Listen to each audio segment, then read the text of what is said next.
Welcome, everyone. My name is Rishabh McIntosh. And I'm Anika Rao. We welcome you to the Tasveer Youth Collective Shorts program, which is part of our Tasveer Festival Watch, Read, and Talk. Tasveer Youth Collective is a group of South Asian youth engaging in social justice topics through storytelling. Tasveer Festival is organized by Tasveer, which was founded in 2002, right after 9/11. Our mission is to inspire social change through films, art, and storytelling.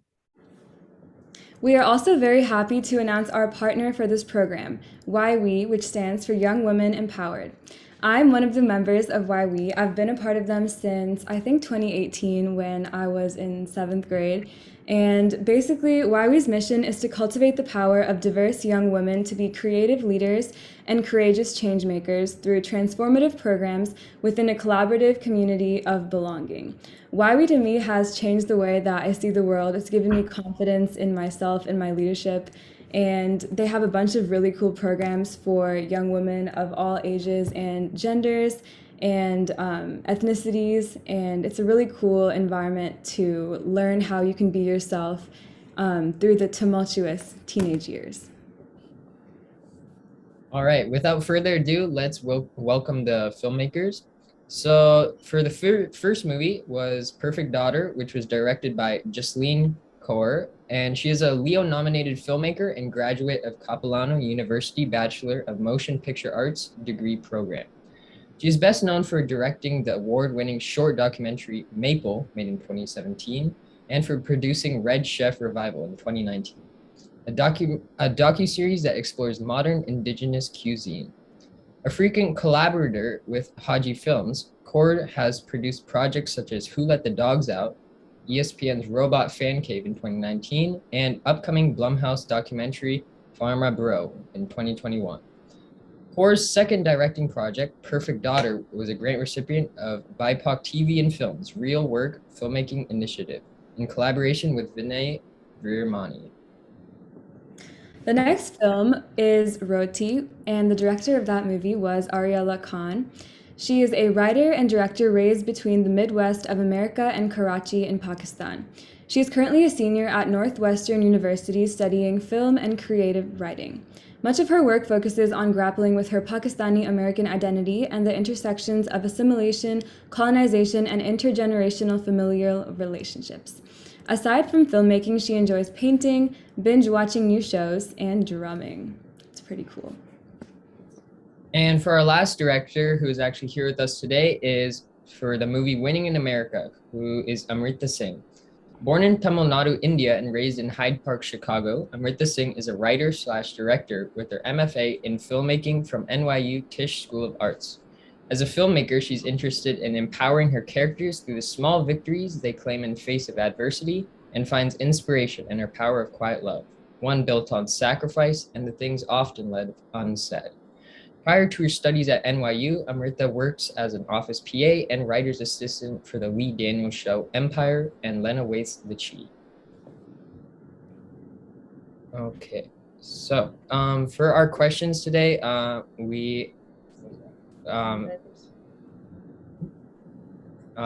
we can welcome Amrita Singh and let her say some words. Hi, thank you so much for having me. I remember watching a lot of films through the festival, so to be able to participate this year with my film is very exciting. So thanks.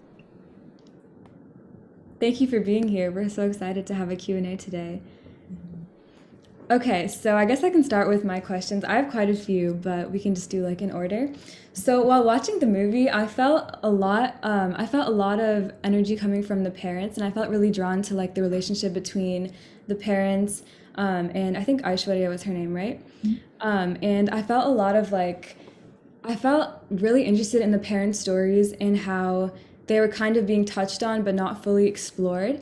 And what I guess my question is, what aspects of like the stereotypical Indian strict parents do you think are often overlooked in common media, and like what were you touching on in your movie, and like what aspects would you like to touch on maybe in future movies that weren't fully addressed in Winning in America? First, thank you so much for even just asking that question, and that's why it's just so cool to participate in a festival like this, because you understood and like were able to I don't know, add like a question with nuance and see the stereotype there, but also understand that it's like something like speaking to a larger truth that I think of an immigrant experience can often look like, where the parents kind of live vicariously through their kids, or they have sort of high expectations just because they have sacrificed a lot to maybe come to where they are. So I really, yeah, I'm just appreciative of that. Parents are uh, often blamed, I think, a lot for any kind of discomfort a child might have. And I think spelling bees are an interesting world to explore that, because you have the child on stage and then you realize that the families behind the scenes are the ones who are like training with them or dropping them off at practice or practicing with them in general. Um, and in this film, I wanted to show how, even though there's tension between the parents and Aishwarya, there's like love between them, because um, they're taking the time to really invest in this opportunity for her, whatever their intentions may be. And I think in a way, Aishwarya um, uses this training as a way to be close to her dad. And I can kind of relate to that experience with my own relationship with my parents, where you sort of use whatever means of connection because they're busy working. So whatever you can use to connect with them, you like go all in. And so whether or not she really wanted to participate in the bee, I think part of it was also just trying to connect with her parents, um, who just want her to succeed and want her to do well in a new country where they're maybe not so familiar with. Yeah. Thank you. Wait one sec, Rishabh. I think, like, at least for me, I definitely relate to that because my dad is in computer science, and I'm like, I feel like some aspects of computer science are really interesting to me, but like, especially the math aspect, I've always been like pretty good at math. So whenever I have an opportunity to like do math homework with my dad, I feel like I take that because then it brings us closer, but like also my grades get better and like I understand math more. But it's like just taking advantage, or not advantage, like making the most out of like what they bring to the table, and also appreciating like everything that they've like kind of sacrificed for you and everything like they want you to do in your life.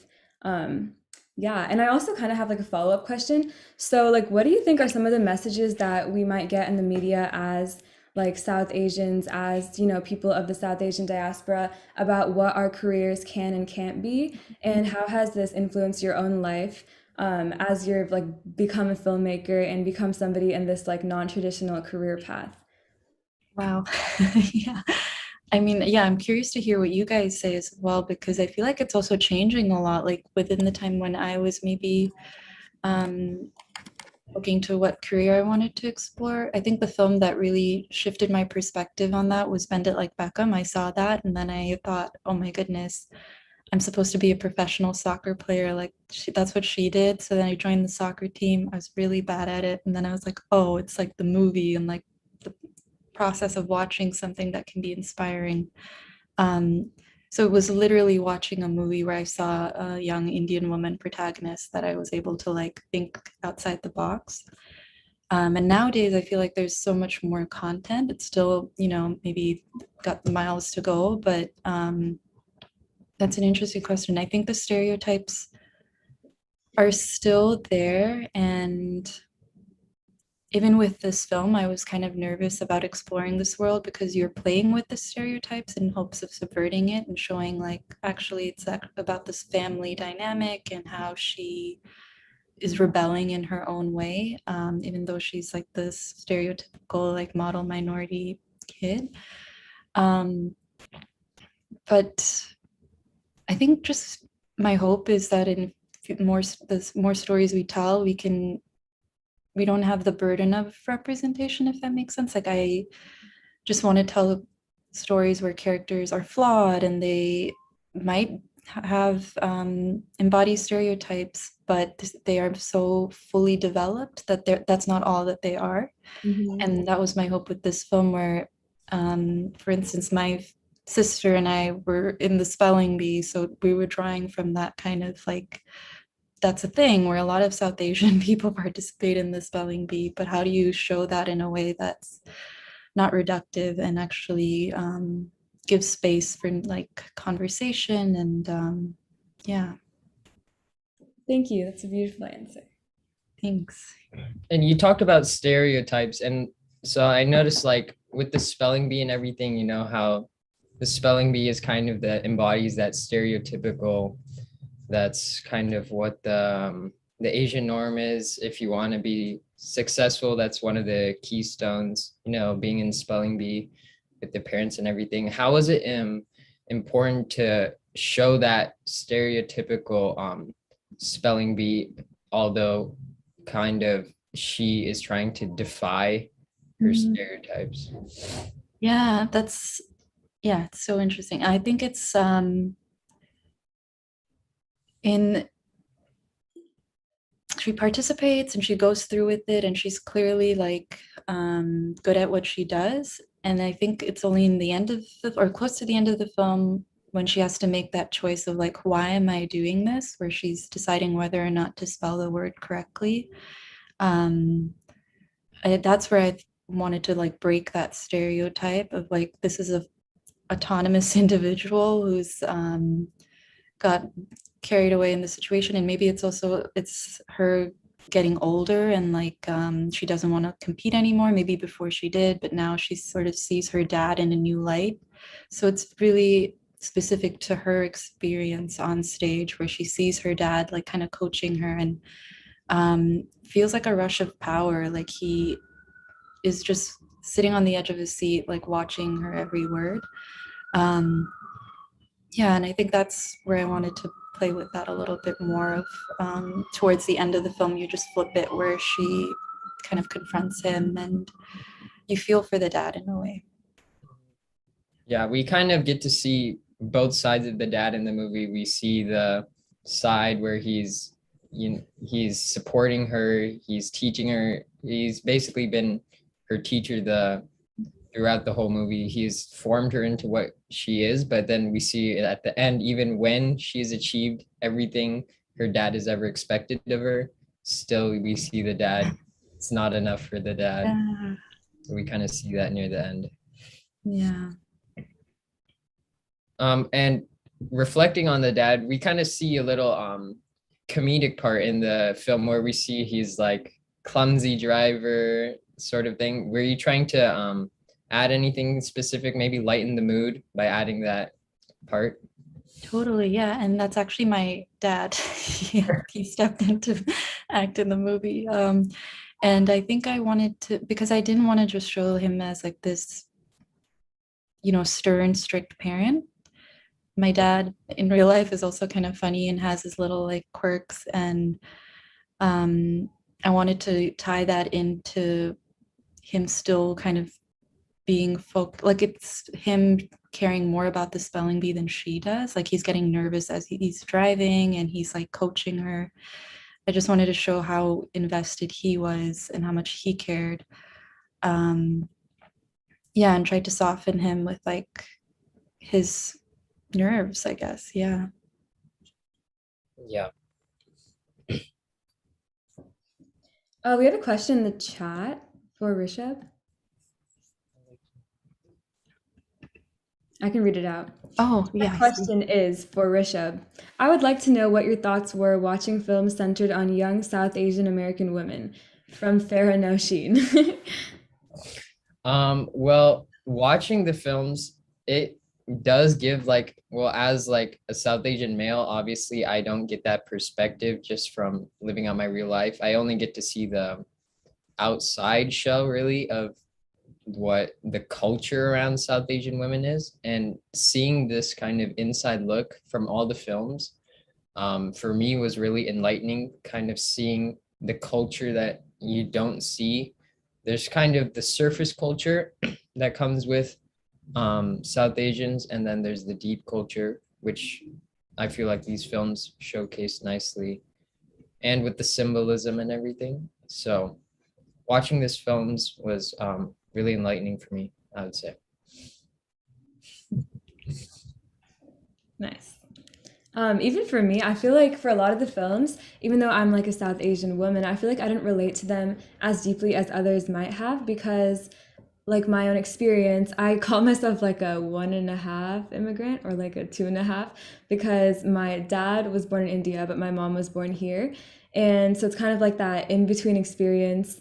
My parents are very American in their values, but they're also like pretty, like not traditional, but they are cultural. So it was just kind of interesting to see these very raw portrayals of like what it is like to be in a very like stereotypical or like traditional and strict family where all the parents' dreams are kind of pushed upon the children, whether or not they want it and whether or not they're like ready for that in their life. So I think that was also interesting, and it was definitely enlightening for me to some degree. Mhm. Rishabh, you talked about symbols. Did you notice any symbols in this movie specifically? Symbolism, I would say, so without throughout all these movies, we kind of see that trend where it's like how your parents are like, you should be more like that person. You should be more like them. And so that kind of theme resonated throughout the movie. And I feel like in this movie, that sort of resonated with the little boy that she was competing against. So I saw that as the kind of symbol that kid kind of embodied everything that the parents liked about other kids. Like he answered the questions fast. He was young. He was a prodigy. And so that was for me seemed like the symbol of what your parents expected in others. And even though she was better than him, you still see that competition and how that plays in.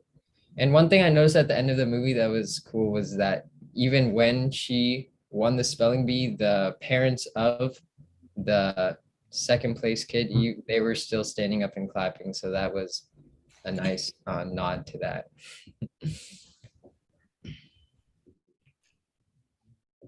I guess some other questions that I have. One second, give me a second here. Yeah, so what kind of stories did you see or hear about when you were growing up in the South Asian diaspora? And like, I think you already touched on this a little bit, but we can just dive a little bit in. And after you answer that, you can just think a little bit about where do you think your personal story and that is told in the movie, where do you think they fall within the wide variety of stories in the South Asian diaspora? And like, how might those stories be different and how might there be similarities between those? Yeah, yeah. I think, like I mentioned, Bendel Beckham was a big film for me, and after that, there wasn't so much content with a lot of Indian American leads. I think The Namesake came out as I was getting older as well, and it was interesting. When Slumdog Millionaire came out, I had one of those experiences where at first I liked it, and then as I got older and I began to question it more and interrogate it more, but I was just so excited that like to see that be a possibility in winning and like have a brown cast and crew. But then I started to question like, okay, but what is it about and how does it show it and who's telling it? Those questions became more important to me.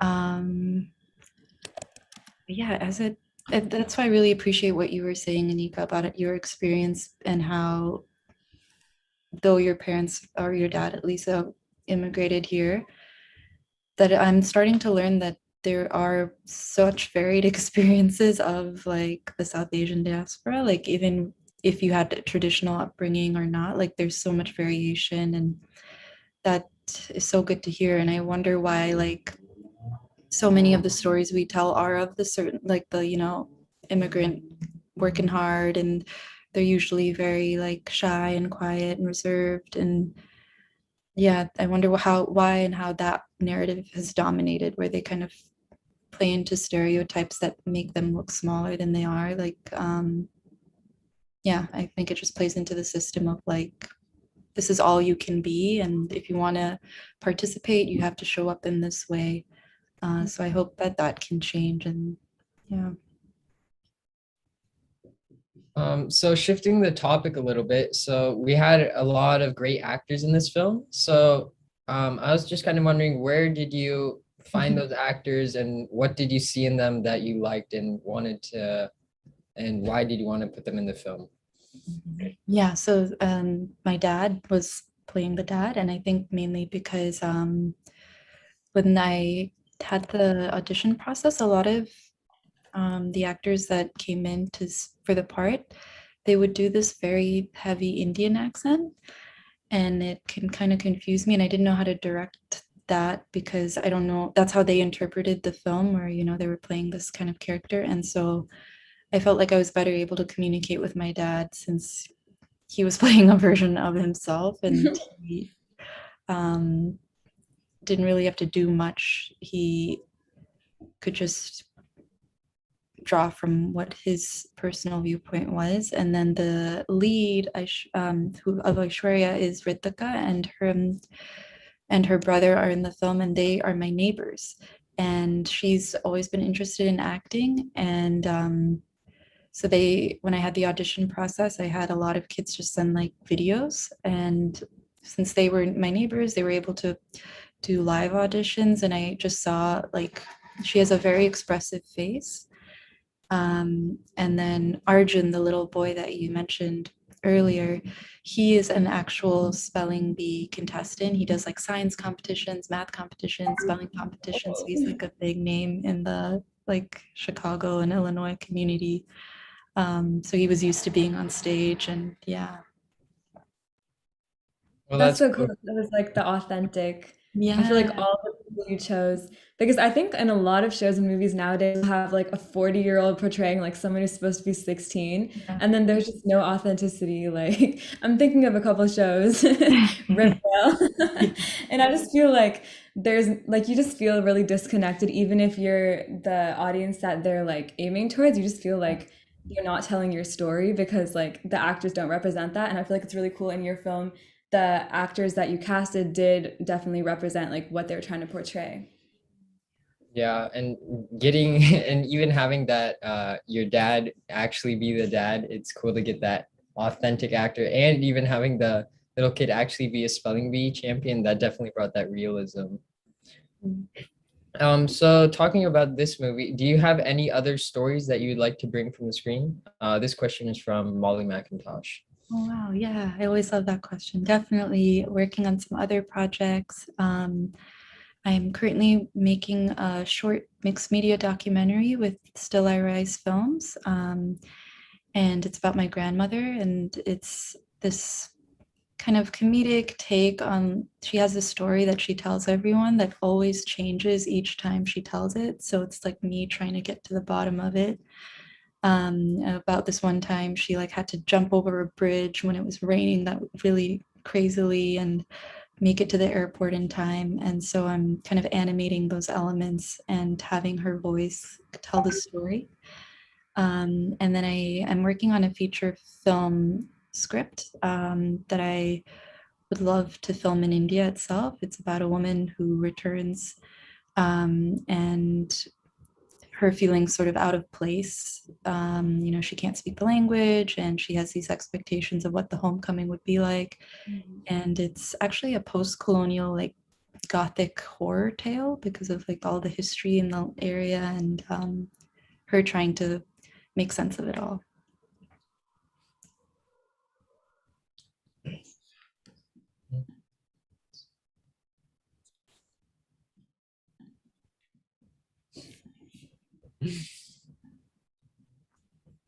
So, with you're talking about the genre, what type of genre were you trying to get with this? Were you trying to symbolize anything with this movie, or was it kind of just trying to get an inside look of what maybe the life of a Indian American teenager would look like?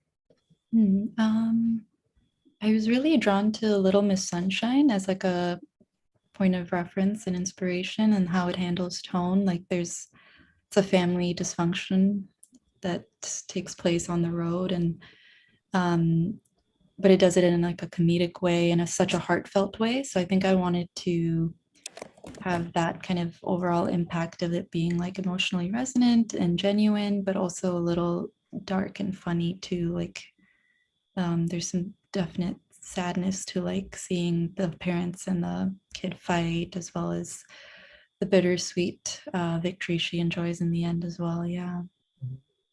Well, And kind of talking like, about, no, go ahead. go ahead. Okay. So talking about the inspirations you drew from, do you have any movie or directors you looked up to, or anyone that you drew inspiration from, particularly? Yeah, for the Running in America, it was definitely Little Miss Sunshine. In a way, Bend It Like Beckham as well, like having the family drama be at the core. What else? I think those were my two main tonal references. And then visually, I looked at a lot of like documentaries about spelling bees to play with like how we would depict the competition.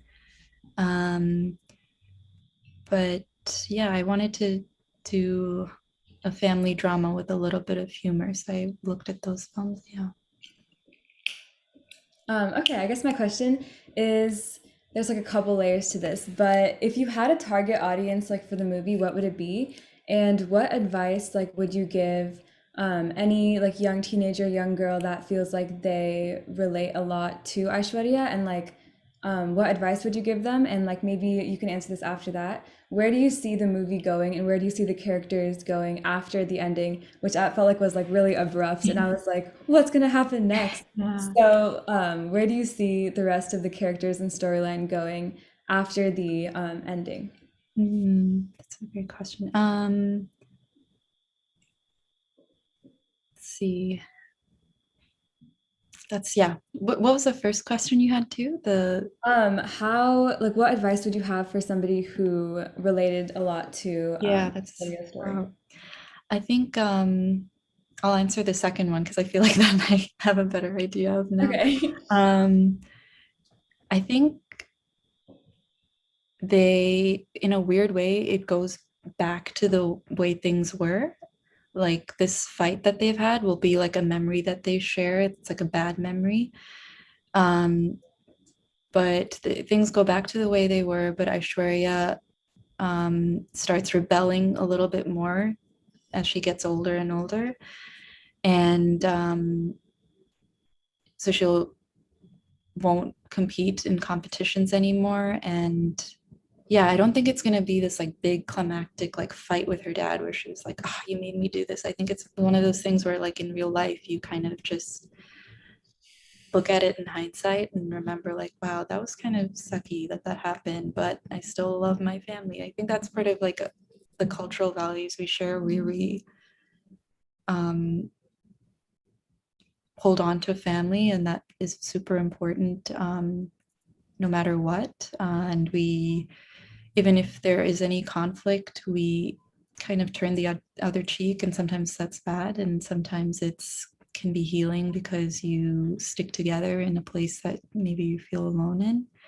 And then if I had advice for someone who identified with Aishwarya, it would be like, you're not alone and you are so capable of doing whatever you want. Like there's no limit to what you can achieve. And that sounds so corny, but I think it's so hard for us to believe, right? We Yeah. are really the ones limiting ourselves some of the time. So yeah.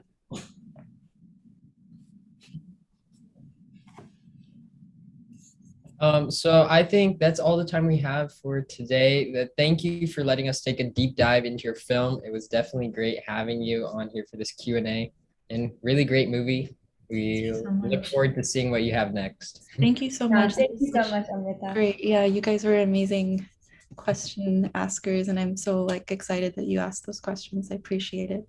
Thank you so much. Thanks.